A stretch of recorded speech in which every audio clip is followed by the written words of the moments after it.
we were receiving American support, military aid. And, we've done this through successive presidents. We did it with, the first one was with Clinton, and then it was with Obama, and then with Trump, sort of a 10-year MOU, Memorandum of Understanding, where America gives Israel much valued support. Now, when I did this, when I negotiated this, I said, okay, this is what we need. We don't need any more. He said, yes, you do. I said, Lindsey, we don't need any more. And he would tell me, no, I'm going to go over your head to the Senate because I think you need more on missile defense or whatever, okay? And I think once or twice he got his way. So we're going to talk about the whole record of Lindsey Graham in a minute, but I want to just jump to Marjorie's opinion on this clip right from the get-go. And then I'll tell you the record of how much of a warmonger Lindsey Graham was and what his final mission was. But Representative Greene, what do you make of Lindsey Graham demanding that America give more to Israel, even more than what Netanyahu wanted? Well, as one that knew Lindsey Graham personally, that doesn't shock me or surprise me. However, it disgusts me. As a conservative and as one who focuses on America First policies, the last thing that we want to see happen is Americans' hard-earned tax dollars being directed to a foreign country and a U.S. senator fighting so hard to make sure that more and more American dollars go to Israel. And that's exactly what so many Americans are sick and tired and fed up with. However, I would like to point out Bibi Netanyahu's arrogance as he reminds Americans, and I think that was on Fox News, that how many presidents made sure that there was aid and money and weapons that go to Israel, as he talked about Lindsey Graham, and then he talked about Lindsey Graham going above and beyond. And he's reminding Americans that because that is exactly what he expects. And I think he also says this to push buttons and outrage people because it has outraged people. It's outraged many Americans. The majority of Americans are fed up with it. But I can tell you right now, Lindsey Graham, he was a great politician. He truly was. And he was very good at making sure that Americans' tax dollars were spent. And that's one of the reasons why we are in $40 trillion in debt today, because of lifetime politicians like Lindsey Graham. Yeah, I'm pretty sure you didn't mean great politician as a compliment in that sentence. So okay. No. So we're gonna go to his final mission in a second, but I wanted to show you more of that interaction with Netanyahu so you get a full sense of what we mean. Let's watch. The last conversation I had with him, I said, Lindsey, we've come of age. We have a robust economy. We can take care of our own financing our own weapons for the defense of Israel and defense of our common interests with America. So I'm going to phase out the support, the military support for Israel over a period of years and bring it down to zero. We can do it. And he went ballistic. He said, no way, you can't do that, because he was so concerned with our security, which he believed was your security, that he actually fought the Prime Minister of Israel on keeping America's aid or actually increasing it. Okay, so apparently the monstrous amount of money we've given to Israel and the number of wars we've committed on their behalf was not enough for Lindsey Graham. So that brings us to his final mission. He actually found out that, he knew he wasn't feeling well on Saturday, and his staff tried to get him to go to a hospital, but he wouldn't do it because he had to go on Meet the Press on Sunday, he said. So let's try to find out, what was it so important, saving the world, making sure we get the peace? What was his final mission here that he pretty much seems to have in some ways sacrificed his life for? Well, as Barak Ravid, as usual, explains on at Axios, a person who spoke with Graham shortly afterward said the senator complained that he was feeling unwell. When the person urged him to seek medical attention immediately, Graham said he would do so Sunday morning after his scheduled appearance on NBC's Meet the Press. And why is that?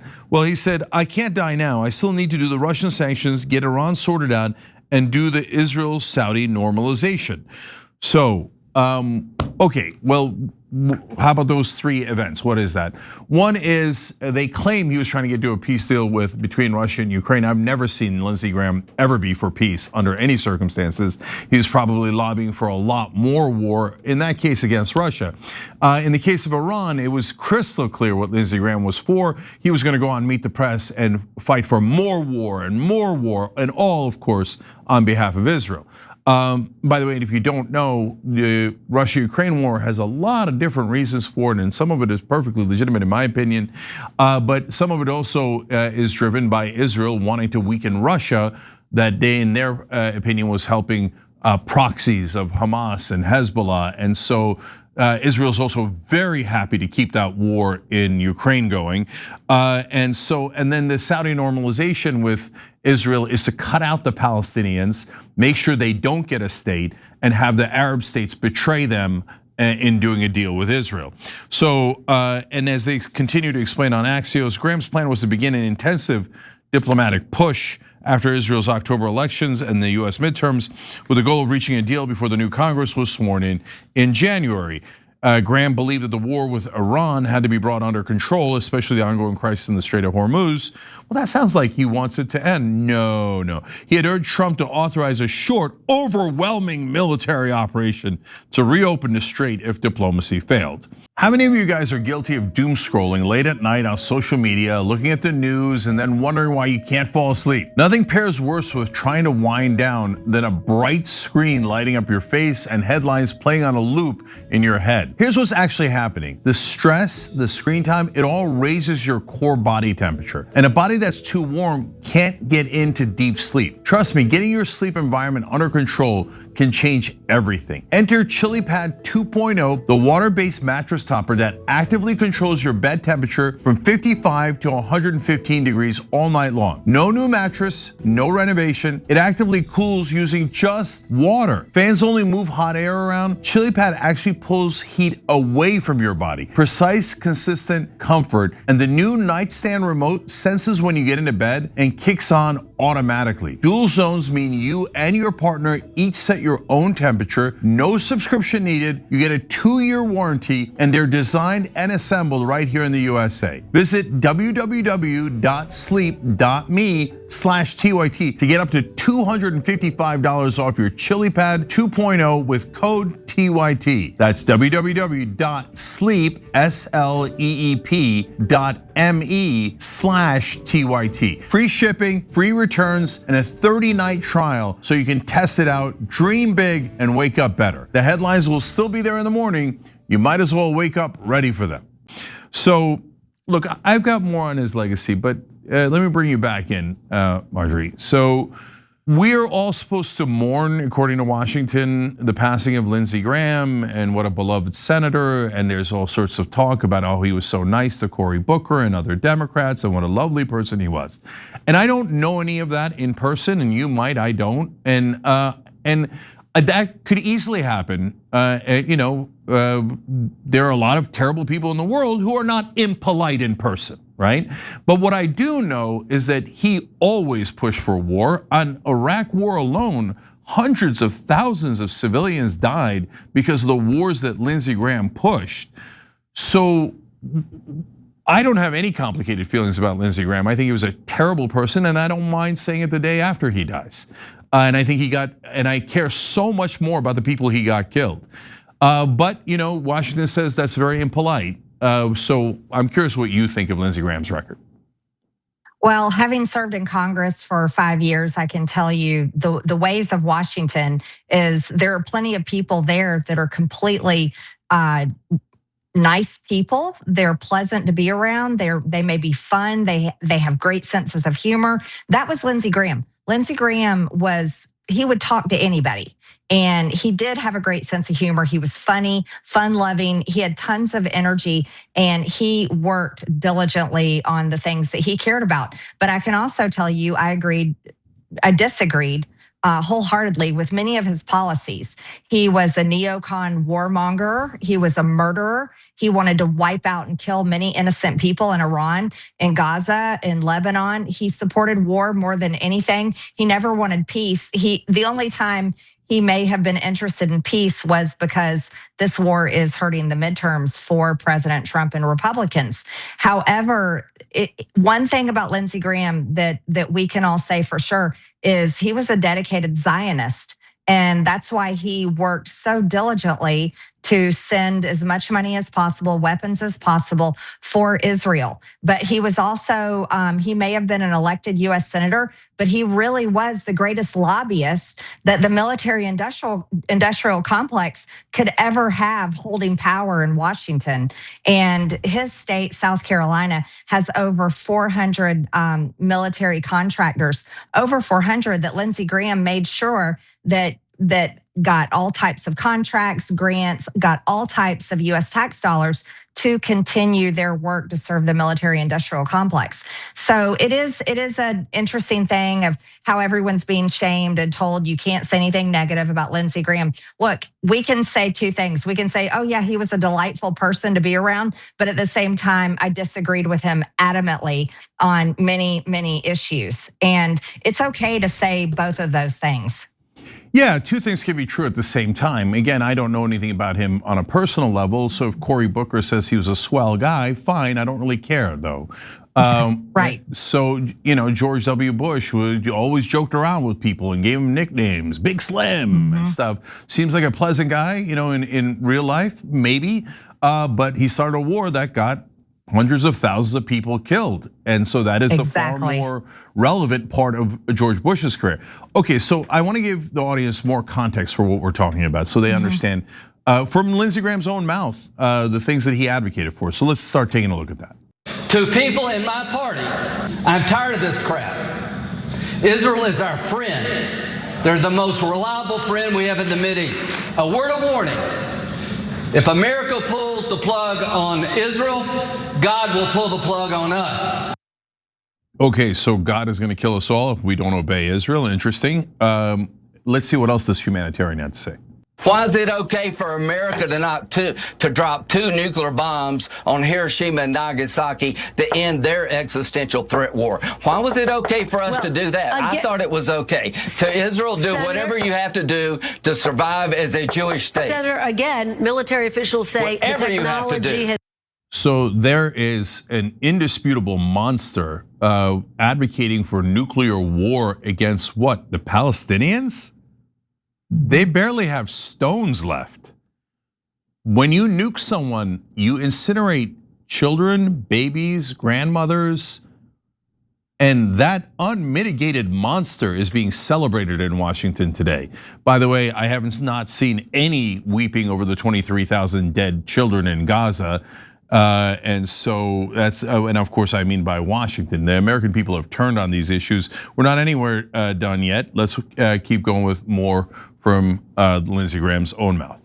So I just want to say, I feel good about the Republican Party. I feel good about where we're going as a nation. We're killing all the right people and we're cutting your taxes.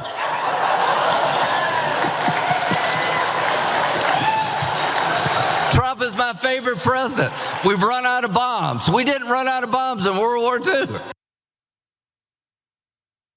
Killing all the right people. By the way, he's speaking at the Republican Jewish Coalition and they cheer wildly. Who do you think the right people are? Almost all Muslims, except to be fair, also some Christians as well. And wild applause for the warmonger, genocidal maniac, Lindsey Graham. And people ask us to be polite today? Okay, and then if you forgot about the Iraq war, one last one. I believe that Saddam Hussein is giving aid and comfort, training and assistance to al-Qaeda murderers, that he has weapons of mass destruction. He is lying when he says he doesn't, and he will never voluntarily disarm. 500 inspectors, 5,000 inspectors are not gonna make him disarm. He is a danger to our country and the world. Of course, we found out who was lying, and it was Lindsey Graham. He was lying about the Iraq war, he's lying about the Iran, or he was lying about the Iran war now. And my co-host Anna Kasparian wrote on X, good riddance, and people were outraged, Marjorie, absolutely outraged. I didn't see any outrage for the dead children in Gaza. I didn't see any outrage for the hundreds of thousands slaughtered in Iraq, let alone the thousands slaughtered in Iran and Lebanon and Gaza and all the wars that Lindsey Graham was in favor of. And I didn't see nearly as much mourning for the American soldiers and service members who died in Iraq and now Iran. So what do you make of his entire legacy? And then I have one more question for you after that. Well, I wholeheartedly agree with Anna. And so just to be clear, the Lindsey Graham warmongering and blatant murder is really, you can call him a murderer, and other politicians like him, they're murderers because they demand it. They demand war. They demand that our tax dollars pay for war. They demand that American-made weapons be sent to kill people. And you're absolutely right, Cenk, about all the innocent children in Gaza and in Lebanon that have been bombed and brutally murdered by the IDF, and Israel as a whole is unspeakable. And I will tell you that it's that wing of the Republican Party that so many of us voted to destroy. We wanted to end it. And we thought we were going to do that with President Trump. And boy, have we been wrong. One of the great things that Lindsey Graham was very good at was buddying up with Donald Trump. And he was able to sway Donald Trump to his side, to his view. And that's been one of the biggest betrayals that, for people like me, we consider it a betrayal. We consider it one of the worst things that have happened. And it sickens me every single day. And it wasn't supposed to be that way. So in that first clip that you showed, when Lindsey Graham said to people in my party, he was talking to me. He was talking to me and a few, Tucker Carlson and a few of us, because we have been so outspoken against his views and his demands for murder and for war. And it should be constantly called out. It's not wrong to call it out after someone's death. As a matter of fact, it's very important to talk about it, because Lindsey Graham has been elected in Congress since 1993 and became a senator in 2003. So his views and his warmongering and his demand for murder around the world, and which also led to murder and deaths and PT, all sort of horrific trauma for our American troops. He's responsible for that. And the future of this country is something that we should all take hold of and say, enough. We have had it with this. We want no more of it. But I can tell you right now, there is no end in sight as Donald Trump continues this war. And he wrote a letter tonight and put it out today, ending the MOU, ending the memorandum of understanding, ending the ceasefire, and going straight back into full-scale war with Iran. Yeah, we're going to talk about that later in the show. That is an epic disaster headed in our direction, and brought to you by people like Lindsey Graham, who always loved disaster as long as it led to profits for his donors, which leads me to my last question on this topic. So, Representative Greene, we're told by journalists and reporters in DC that no, the money barely affects the people in Congress. Yes, the donors that give millions of dollars might have slight influence and they might get their calls returned, but really it's no big deal to the politicians in DC. And so in the case of Lindsey Graham, he was funded by the military industrial complex, the defense contractors, and by Israel. So, it was always hard to tell who he cared more about, the defense contractors that always wanted war, or Israel who always wanted war. So I'm curious about your take on who he really served there. And I get that it's both, but I'm curious. I sometimes get the sense that he served, in his case, the defense contractors even more than Israel. And almost every politician in my experience has some sort of top donor that they work for, that they have like these little niches, right? So who's right? Is it most of the reporters in DC who say, no, this is a lovely gentleman, slightly influenced by his donors, or did he work basically lock, stock, and barrel for especially those two particular donors, the defense contractors in Israel? Pretty much every politician in Washington, no matter which party they're in, serve their donors. They serve the people that fund their elections. No candidate, no politician can get reelected without funding their campaign. It's a necessary part of a very nasty business, and there needs to be big changes there.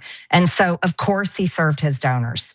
100%. He served the military industrial complex, but he served the Israel lobby.